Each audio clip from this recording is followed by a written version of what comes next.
Welcome everyone, I'm Guy Sensei, bringing you the news and reviews of adult games and more.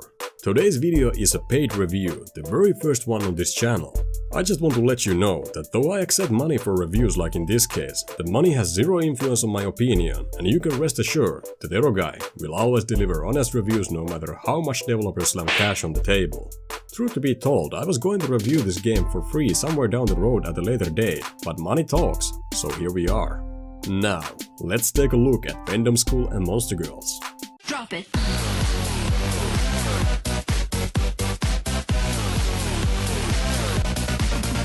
Yeah. An indie game made by SaliaCoel, Fandom School is a Patreon-supported project with a vision to bring you the kind of semi-open world erotic school adventure which no AAA studio will take time to make, though I bet many of us would love to have. You are a student in a school filled with dominant girls, hence the name Fandom School. Everyone wants a piece of you, and you just try to get by exploring the world and meeting new people without having someone press their butt cheeks up against your face or turning you into the size of an ant and stomping you to death. Oh, I'm sorry, did I forget to mention the game is downright weird? Well, I believe that's where the appeal lies for so many people to come and support it. The game doesn't seem to try to offer any actual school life-like experience where you attend classes, get better grades, participate in student club activities, etc., but rather just offers pure exploration and meeting new people with potential to have sex with you for no better reason more than having talked to them. Just when you thought that the school and its students were too much for you to handle, the game throws Monster Girls to further expand the world and the idea behind the game. You can exit the school at will and go explore a nearby friendly town or dangerous paths blocked by horny monsters. There's a combat system in the game where you battle both the monsters and students in real-time combat. Apparently that's something everyone wants to do in this school, violence rewarded by perverted actions. Now that you know what the game is about, let's get the elephant out of the room. I know all of you want to hear me say it, so let's get it out of our system so we can focus on better things. Yes, I know this, the game looks piss-pouring graphics and animation. There's an entire ocean of spelling errors in dialogues, and the character models, well, let's just say I would not take my pants off for them, but that's just me. The combat is bare bone, boring and especially wonky, though that is true to all aspects of the game unfortunately. Almost nothing works like it should. Talking to some characters require pinpoint accuracy, and simple things like running look and feel awkward. Majority of the time I was left figuring out how the energy meter works because the game did a poor job explaining it to me. Because of this, much of my experience was left in frustration, losing many of my battles, something that could have easily been avoided had the game taken a moment to teach me its mechanics. Only towards the end did I notice there's a possibility to do a sidestep and defend during combat. Blocking animation looks so subtle that it was hard for me to realize my character was actually defending. I'm not going to go deeper into the combat, simply because if you just take a look at it on the screen, you notice there's absolutely nothing for me to tell you that you would like to hear. I mean, look at it, what you see is what you get. The only thing I can add is that the combat looks like a beginner's classroom project made in couple hours at tops. Anything good I could squeeze out of it would not give you a reason to play it. While this is the place where most of the erotic elements happen in the game, I think it's far too early to give it for players to playtest. It's not even close to be called a prototype. Sometimes it's better to hold back on features rather than giving them early for audience to criticize, because if they are not fun experience for the player, you can't expect people to get excited, even if you claim to improve on it in the future. My absolute favorite thing in the game is that while the game allows you to play as a female character, currently it is fully designed to be played as a boy. All the characters refer to you as he, and there's even cutscenes which turn your avatar into a male for a brief moment. The main character doesn't have a face, and for some weird reason the color of it is different compared to the rest of the body. This looks very off-putting and something I can't draw my eyes away from during sex scenes. I feel like this decision was due to the fact that every 3D model in the game looks emotionless and it would be hard to animate a character that looks alive, so it was just easier to make a blank face. But it still doesn't explain the weird color difference.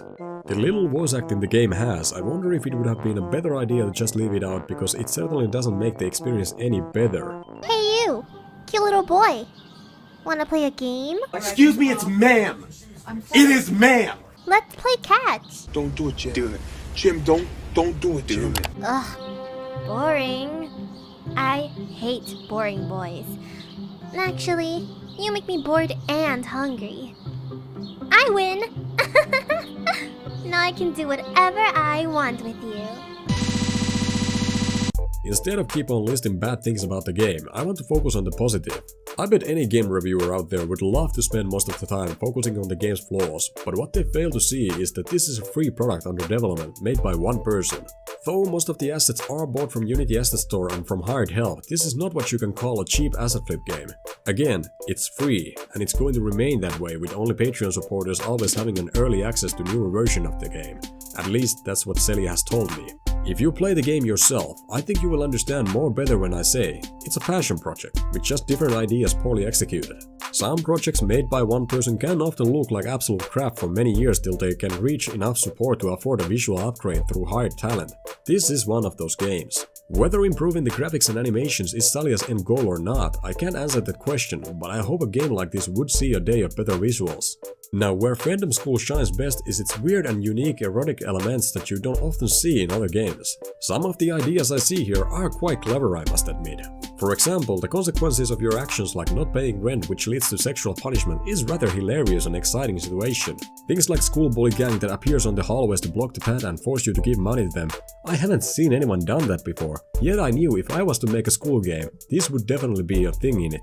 The game reminds me of some crazy anime episode filled with comedy, and if only the game was more polished looking, I would not have a doubt in my mind this is the kind of stuff a larger audience would love to play and experience. The monster girls are a nice idea on top of the students, though currently the overall execution in every aspect of their existence in the game is quite terrible in my opinion. With improved combat and better remade 3D models for them, I think they will find their place in the game nicely. Currently it is one of Salia's Patreon goals to hire a better 3D modeler for the monster girls, so improvement is on its way. And while we are talking about things getting better, it would be unjustified not to mention that Salia is working hard to improve things in the game. If you take a look at Shady Corner's review on Fandom School from last year, you might notice that there are areas and things which were downright shit to look at, and now have become less shit to look at. Based on the different versions, it seems things have been optimized since then to improve the game's overall performance, like separating different areas with load screens.